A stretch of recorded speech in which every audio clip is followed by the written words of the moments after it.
तो चलिए द्विघात समीकरण जो आपका टॉपिक चला हुआ है एक्सरसाइज 4.1 इसके क्वेश्चन नंबर 2 में आपका फिर से स्वागत है।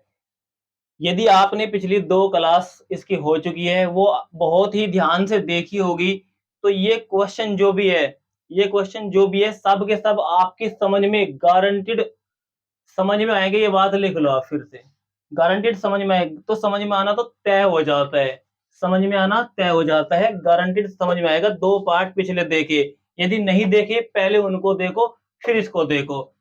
तो ये देखो पार्ट नंबर इसका जो भी है 3 जो 4 जो भी रहेगा देखते रहो आप लोग इसे।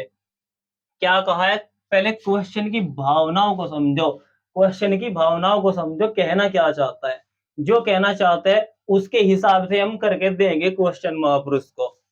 तो क्वेश्चन ने कहा है निम्न स्थितियों को द्विघात समीकरणों के रूप में निरूपित कीजिए। जो नीचे लिखी हुई है ये पहला पार्ट है क्वेश्चन नंबर 2 का, और भी है 2-3 पार्ट। एक आयताकार भूखंड का क्षेत्रफल, एक आयताकार भूखंड का क्षेत्रफल 528 मीटर स्क्वायर है, 528 मीटर स्क्वायर है। क्षेत्र की लंबाई, जो क्षेत्र की जो लंबाई है ना आयताकार भूखंड की जो लंबाई है मीटरों में दे रखी है, मतलब मीटरों में चौड़ाई के दुगने से एक अधिक है। हमें भूखंड की लंबाई और चौड़ाई ज्ञात करनी है। देखो हमें भूखंड की लंबाई चौड़ाई तो ज्ञात नहीं करनी, केवल हमें द्विघात समीकरण के रूप में बताना, क्योंकि क्वेश्चन ने कहा निम्न स्थितियों को द्विघात समीकरणों के रूप में निरूपित कीजिए। इट मीन्स ये कहना चाहता है ax की 2 प्लस bx प्लस c के रूप में कन्वर्ट करके दिखा दो इसे भी। तो देखो क्या कहा है, पहले मैं आपको एक आयत के बारे में जानकारी देता हूँ, आयताकार क्या है। फिलहाल आपको देखो बोर्ड पे व्हाइट बोर्ड दिख ही रहा है सभी बच्चों को। तो ये देखो यहाँ से यहाँ ऐसे आया आया और ये नीचे आया, ये इस प्रकार का जो व्हाइट बोर्ड का आपको सरफेस चमक रहा है इस प्रकार से, ये आयत शेप है बिल्कुल। मतलब ये और ये इसकी लंबाई है ये वाली, और ये वाली नीचे वाली लंबाई है इसकी नीचे वाली, और ये इस प्रकार से 2 इसकी चौड़ाइयां है। तो ये लंबाई और ये चौड़ाई देखो बोर्ड पे बनाऊंगा फिर भी समझा के रहूंगा, गारंटी इस बात की समझ में आना तो तय है। ये क्या कहा गया, देखो ये इस प्रकार की जो शेप है ये आपकी आयत की है। आयत क्या होता है, ऐसा चतुर्भुज जिसके आमने सामने की भुजाएं बराबर हो, आमने सामने की भुजाएं बराबर हो तथा विकर्ण भी बराबर हो, आयत कहलाता है। विकर्ण होता है ये कोने से मैच करा दो इस प्रकार, गुना का चिन्ह सा लगा दो इसमें। तो ऐसा चतुर्भुज जिसके आमने सामने की भुजाएं बराबर हो आयत कहलाता है। अब देखो क्या कहा, एक आयताकार भूखंड, भूखंड पृथ्वी का भाग, पृथ्वी का खंड, पार्ट ऑफ अर्थ, भूखंड।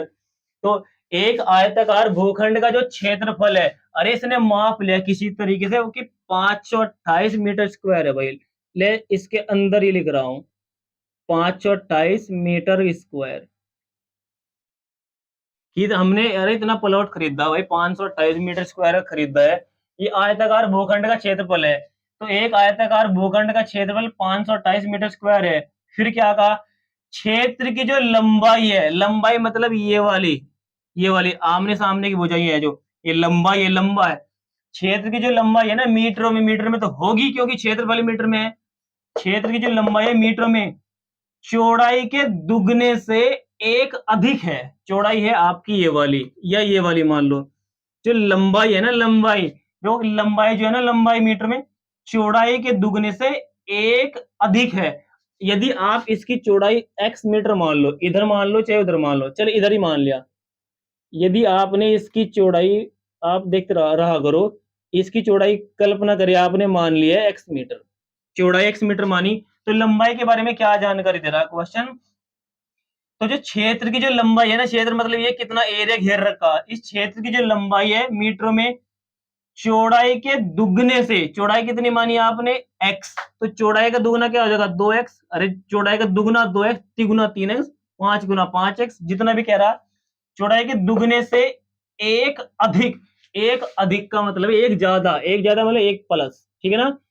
तो जो आयताकार भूखंड की जो लंबाई है ना, लंबाई चौड़ाई के दुगने से भी एक ज्यादा, चौड़ाई x थी और x का दुगना 2x, और एक ज्यादा, अधिक है तो +1 कर दो और कम है, मैं अधिक के लिए प्लस और कम के लिए तो माइनस लगा जाता, अधिक है फालतू है। अरे मैं तुम्हारे जितने पैसे तुम कमाते हो ना उसके दुगने से भी 1 रुपया फालतू कमाता हूं, ये मतलब है इस बात का।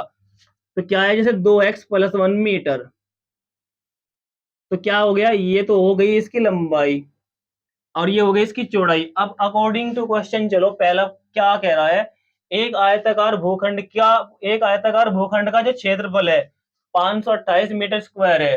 तो क्या करेंगे आप, शुरुआत में तो मान ही लो, शुरुआत में तो आप लोग मान ही लीजिएगा क्या क्या प्रोग्राम दिया है। तो पहले आपने क्या माना, पहले आपने इसकी चौड़ाई मानी। तो आप लिखो, मेरे साथ ही लिखो, मैं ऐसे लाइन खींच देता हूं लेकिन आप सेल्फ से लिखेंगे अपने आप से, मतलब माना आयताकार भूखंड की चौड़ाई बराबर x मीटर, माना आयताकार भूखंड की चौड़ाई बराबर x मीटर। अगली लाइन में लिखना, तब आयताकार भूखंड की लंबाई कितनी हो जाएगी, 2x+1 मीटर। ठीक है, ये हो जाएगी। माना आयताकार भूखंड की माना आयताकार भूखंड की चौड़ाई बराबर x मीटर, इस लाइन का मतलब यही है, आप अपने आप से लिखेंगे माना आयताकार भूखंड की चौड़ाई बराबर x मीटर और आयताकार भूखंड की लंबाई होगी शर्त के हिसाब से 2x+1 मीटर। तो ये लंबाई है और ये चौड़ाई है। यहां तक बात समझ में आ गई आप लोगों को। इसके बाद देखो, फिर नेक्स्ट लाइन क्या होगी, इसने आयताकार भूखंड का क्षेत्रफल दे रखा, तो आप लिखेंगे नेक्स्ट लाइन में आयताकार भूखंड का क्षेत्रफल, आयताकार आयताकार भूखंड का क्षेत्रफल बराबर कितना दिया क्वेश्चन ने, उस बात को लिख लो, 528 मीटर स्क्वायर, 528 मीटर का स्क्वायर। ये है आयताकार भूखंड का क्षेत्रफल। अरे क्वेश्चन ने दिया है तो मैंने कहा दिया आपको, आयताकार भूखंड का क्षेत्रफल 528 मीटर स्क्वायर। तो आप लोगों को आयत का जो क्षेत्रफल होता है, आयत का क्षेत्रफल होता है उसके बारे में पता होना चाहिए। आयत का क्षेत्रफल होता है लंबाई गुना चौड़ाई, आयत का क्षेत्रफल होता है लंबाई गुना चौड़ाई। तो मैं इसके नीचे लिख देता हूँ, चलो लंबाई चौड़ाई शॉर्टकट में कर देता हूँ। तो आयताकार भूखंड का क्षेत्रफल बराबर 528 मीटर स्क्वायर, ये तो क्वेश्चन की बात है, लेकिन सूत्र भी तो होता है ना, उसको भी लिखो ना। आयत का क्षेत्रफल होता है लंबाई, शॉर्टकट में करूंगा लंबाई गुना चौड़ाई, लंबाई गुना चौड़ाई बराबर इसको 528 को लेके ही चलते रहेंगे आप लोग, मीटर स्क्वायर को हटा दो बस, या लिख दे एक बार और, ले भाई। तो लंबाई कितनी है, देखो लंबाई, लंबाई ये वाली है लंबाई जो यहाँ पे मानी थी मैंने, तो सॉरी ये तो चौड़ाई मानी थी पहले आपको। तो आयताकार भूखंड की जो लंबाई है वो कितनी है, लंबाई है 2x+1, ये तो पहले चौड़ाई मानी थी मैंने, लंबाई ये वाली है। तो लंबाई कितनी है, 2x+1, तो 2x+1 गुना, ये ले गुना, चौड़ाई कितनी है, चौड़ाई इसकी है x मीटर, जो कि आपने पहली लाइन में मान भी रखी है। चौड़ाई कितनी है इसकी, x मीटर। तो मीटर मीटर तो नहीं लिखते, केवल x x लिखते हैं, बराबर क्या है 528। इसका मीटर स्क्वायर भी हटा दो क्योंकि कैलकुलेशन करनी है अब तो। अब आप क्या करो, इस x की गुना इस ब्रैकेट के अंदर है, इस x की गुना इस ब्रैकेट के अंदर है, तो x की गुना 2x में करो पहले, गुने में आधार समान हो घात जुड़ जाती है, x की 2x में करोगे तो हो जाएगा 2x की 2, x की 1 में करो, x एकम x बराबर ये क्या है 528। अब आप क्या करोगे, इस 528 को इधर लेके आएंगे, तो पहले क्या है 2x की 2 प्लस x, प्लस का 528 है बराबर के इस तरफ जब आएगा तो माइनस में आएगा, 528 बराबर 0। अब आप ही बताओ, निम्न स्थितियों को द्विघात समीकरणों के रूप में निरूपित कीजिए। अरे निरूपित हो तो गया, निरूपित हो तो गया, क्योंकि इसमें इसकी चर की अधिकतम जो घात है, अधिकतम घात है, द्विघात समीकरण ये कहता है अधिकतम घात 2 बच जाए तो मैं द्विघात समीकरण कहलाऊंगा, और 2 घात बच गई है तो क्या कहोगे, जो कि मैं लाइन जो पीछे क्लास में समझाया हूं आप लोगों को, जो कि ax की 2 प्लस bx प्लस c बराबर 0 के रूप का है, अतः यह द्विघात समीकरण है। इस बात को आप लिख लेंगे सेल्फ से। चलो मैं लिखा देता हूँ वीडियो को पॉज करके एक बार को, चलो एक बार फिर से बता देता हूँ।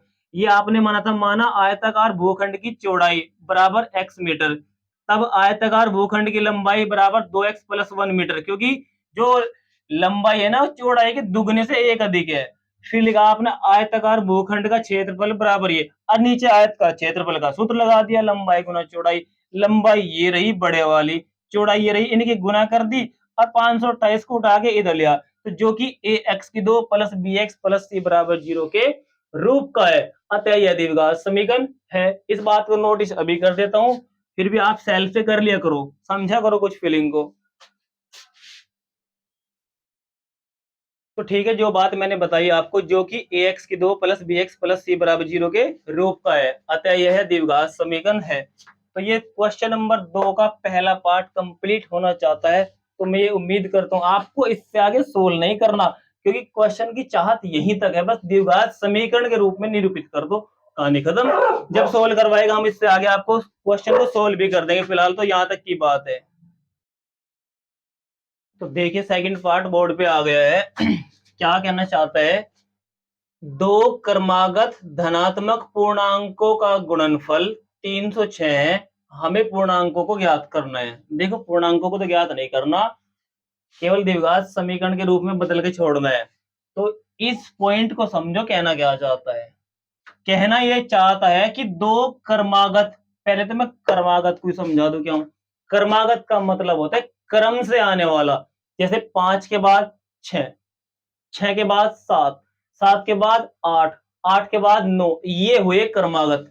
तो दो क्रमागत केवल है दो ही संख्या, तो दो क्रमागत धनात्मक, धनात्मक बोला जाता है प्लस वाले को, धनात्मक कहते हैं किसको, प्लस वाले को। तो दो क्रमागत धनात्मक पूर्णांकों का गुणनफल 306 है। हमें पूर्णांक ज्ञात करने, हमें पूर्णांक तो कोई ज्ञात नहीं करना, लेकिन बस द्विघात समीकरण के रूप में बना के छोड़ना। तो आप क्या करेंगे, मान करके चलिएगा। तो मान के चलिएगा, माना पहला, यहां करता हूं इस पार्ट को, माना पहला पूर्णांक, माना पहला धनात्मक पूर्णांक, आप सेल्फ पे लिखो, माना पहला धनात्मक पूर्णांक बराबर x, माना पहला धनात्मक पूर्णांक बराबर x, लिखते रहा करो हैंड टू हैंड। माना पहला धनात्मक पूर्णांक बराबर x, तब दूसरा धनात्मक पूर्णांक, क्योंकि क्रमागत है ये, तो क्या हो जाएगा, x प्लस 1, एक बढ़ के ही तो आएगा भाई। माना पहला धनात्मक पूर्णांक बराबर x तथा दूसरा धनात्मक पूर्णांक बराबर x प्लस 1, तो पहला तो हुआ ये और दूसरा हुआ ये। माना पहला धनात्मक पूर्णांक बराबर x तथा दूसरा धनात्मक पूर्णांक बराबर x प्लस 1। अब आओ प्रश्नानुसार x प्लस 1, जैसे एक काम करो आप, अगर आप x का मान 1 रखते हैं यहाँ, तो एक ही यहाँ रखने पड़ा, तो एक तो ये होगा, और एक और एक दो नहीं होगा, तो एक के बाद में 2 आया तो क्रमागत हो गई, चलो 5 रखो।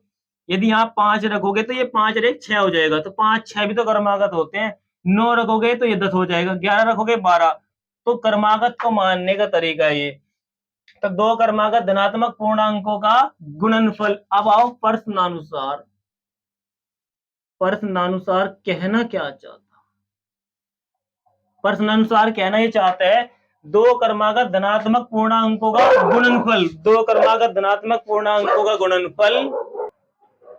तो देखो क्वेश्चन ने कहा है कि दो क्रमागत धनात्मक पूर्णांकों का गुणनफल, आपने क्या क्या मान रखे, पहला तो x, गुणनफल मतलब गुना लगाओ, दूसरा क्या है x प्लस 1।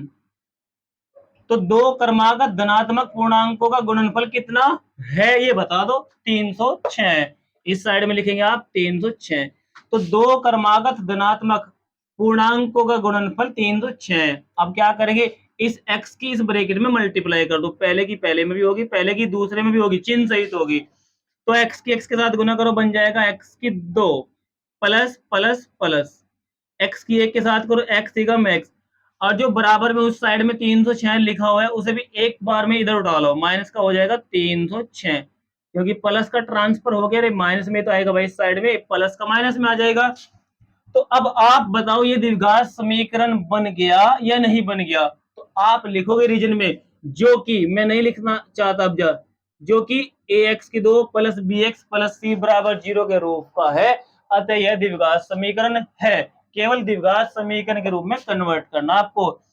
फिर बता रहा हूं एक बार, जो कि ax की 2 प्लस बी एक्स प्लस सी बराबर 0 के रूप का है, अतः यह द्विघात समीकरण है। ये रीजन आप लिख लीजिएगा इसके नीचे, रीजन के बिना काम नहीं चल सकता। आप सेल्फ लिखे, कुछ ड्यूटी तो आपकी भी बनती होगी। अरे पढ़ना चाहते हैं तो कॉपी पेन लेके बैठा करो भाई, ऐसे फॉर्मेलिटी केवल खाट पे लेट करके वीडियो चलाई नहीं जाती, वीडियो चल जाती है लेकिन उससे बेनिफिट नहीं होता। कॉपी पेन लेके बैठा करो, जो बात बताता हूँ लिख लिया करो, जो कि ax की 2 प्लस बी एक्स प्लस सी बराबर 0 के रूप का है। जो इन सभी बातों को लिख लेगा, फिर बोल रहा हूँ 95 प्लस गारंटेड इन बोर्ड एग्जामिनेशन। तो इसके बाद पार्ट नंबर 3 आता है, आपने ये बात भी नोटिस कर ली होगी, ठीक है ना। तो इससे आगे बताता हूँ पार्ट नंबर 3, यहां तक स्क्रीनशॉट लो, करते रहिएगा कार्य।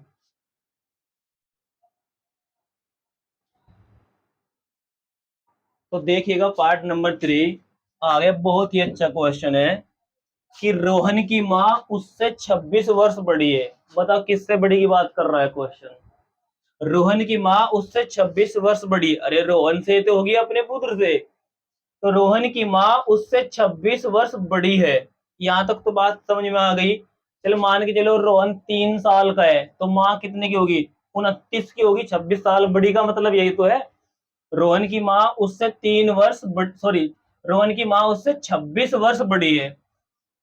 उनकी आयु का वर्षों में देखो, एज है, उम्र तो वर्ष में होगी, और कौन सा किलो में होगी, एक्स किलो की मम्मी, एक्स किलो का रोहन।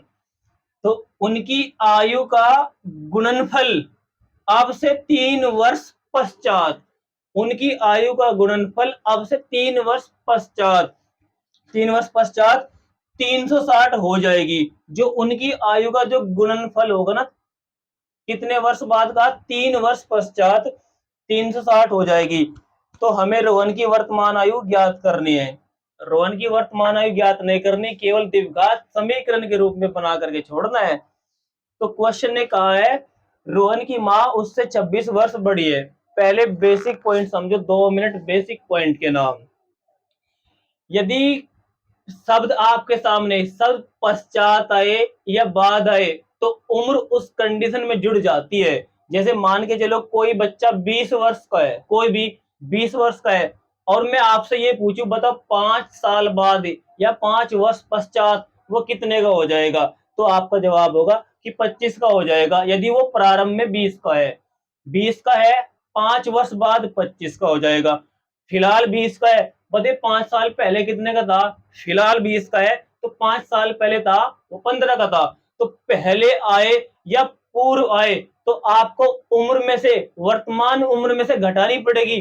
पश्चात आए, बाद आए, तो वर्तमान उम्र में आपको जोड़नी होगी। याद रखना, पहले शब्द आए पहले या पूर्व, तो वर्तमान उम्र में से घटा दो। पश्चात आए या बाद आए, तो वर्तमान उम्र में आप जोड़ देंगे। ये बात समझ में आ गई होगी। तो क्वेश्चन ने कहा रोहन की माँ उससे 26 वर्ष बड़ी है, होगी भाई। उनकी आयु का गुणनफल, उनकी जो एज का गुणनफल 3 वर्ष पश्चात 360 हो जाएगा, हो जाएगी।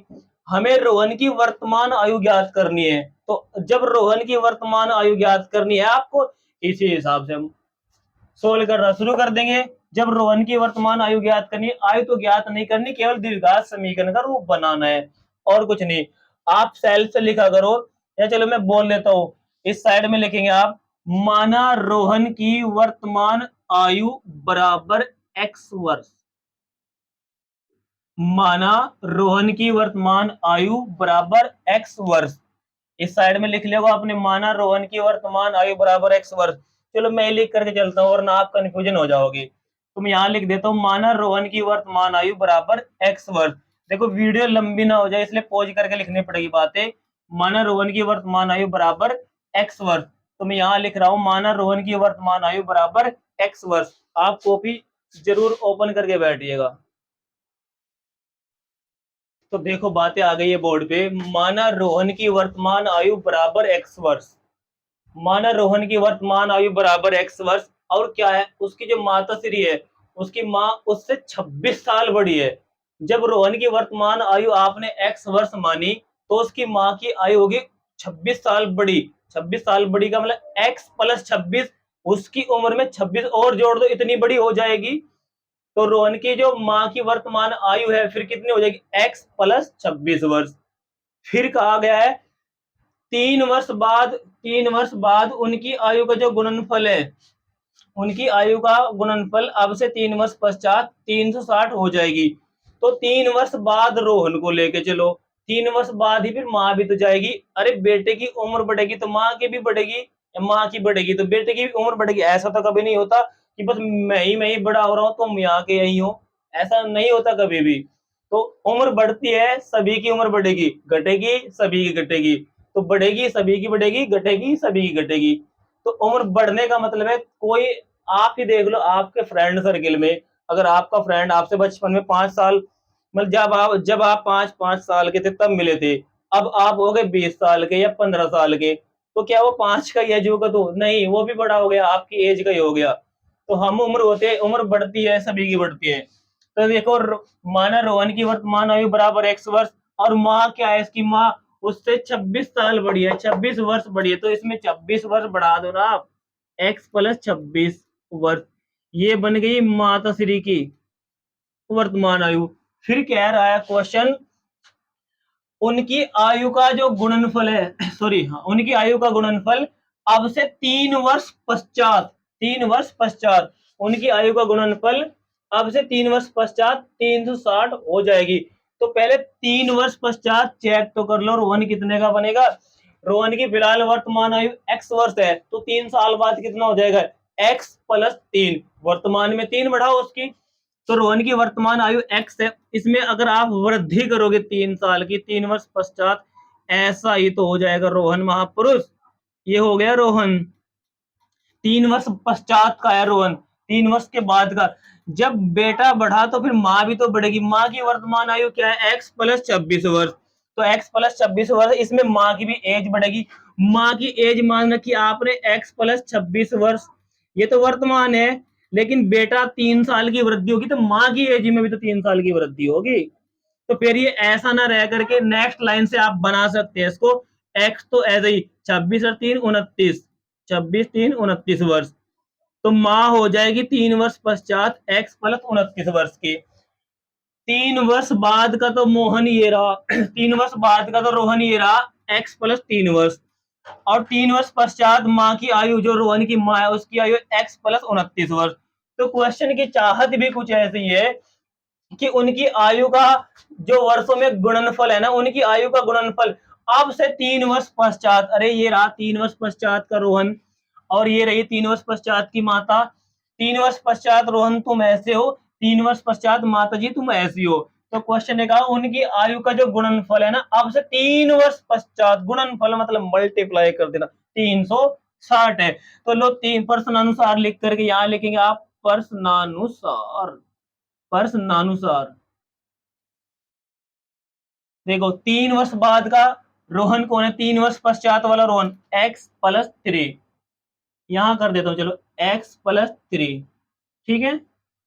और 3 वर्ष पश्चात की माता, जो रोहन की माता है, x + 29, 29, बराबर कितना कह रहा है, उनका गुणनफल 360 हो जाएगी, हो जाएगा, एक ही बात है, 360, उनका गुणनफल कितना हो गया, 360 हो गया। अब क्या करेंगे आप, ये दो ब्रैकेट बन गए, इसकी कैलकुलेशन आगे समझाता हूं आपको, फिलहाल आप यहां तक का स्क्रीनशॉट लीजिएगा। फिर बता रहा हूं, पश्चात आए या बाद आए, एज को जोड़ के लिखो, और पूर्व आए या पहले आए तो एज को घटा के, एज मतलब उम्र, उम्र को घटा के लिख दो। बाद में या पश्चात में उम्र जुड़ती है, और पहले या पूर्व में उम्र घटती है। तो यहां तक की बात समझ में आ गई होगी। इसकी कैलकुलेशन अभी आपको बोर्ड पे करके दिखाता हूं, पहले यहां तक स्क्रीनशॉट लीजिएगा, फिर आपको कैलकुलेशन करके दिखाता हूं।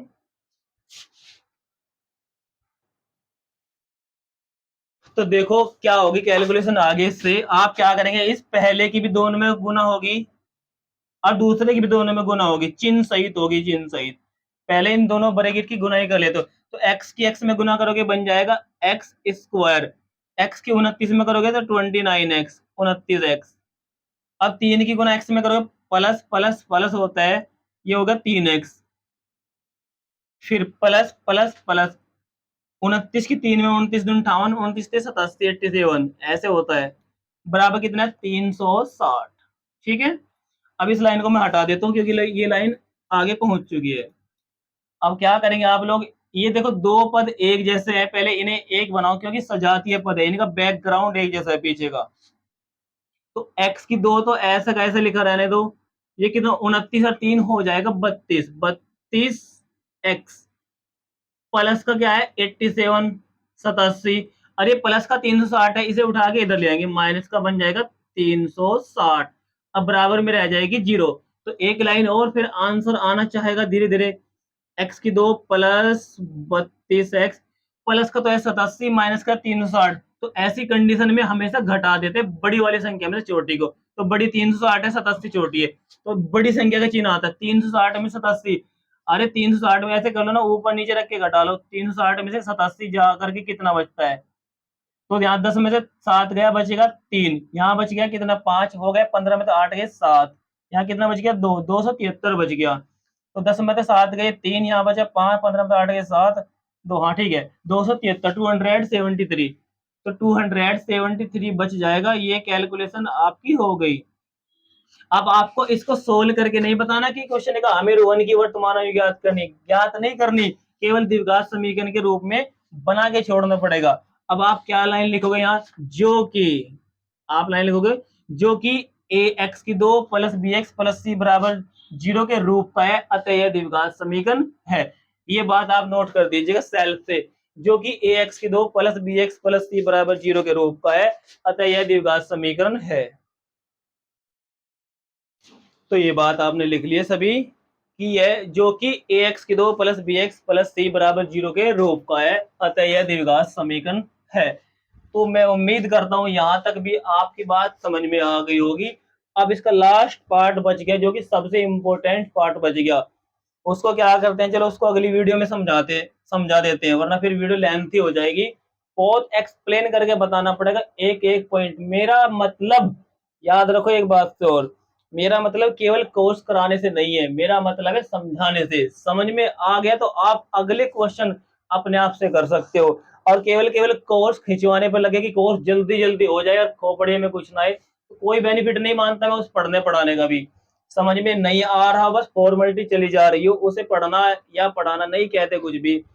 टारगेट है समझ में आना चाहिए। जब तक टारगेट कंप्लीट ना हो जाए हमारा, समझ में आने का तात्पर्य है, तो समझ में आएगा ही जरूर। तो नेक्स्ट पार्ट, लास्ट पार्ट बच गया, उसको अगली पार्ट में बताता हूँ। पार्ट नंबर 4 है, बहुत अच्छी तरीके से बिल्कुल डिटेल के साथ समझाऊंगा कि क्या है प्रोग्राम वो भी। तो यहाँ तक स्क्रीनशॉट लीजिएगा और फिर बता दो नेक्स्ट पार्ट में आगे की बातें।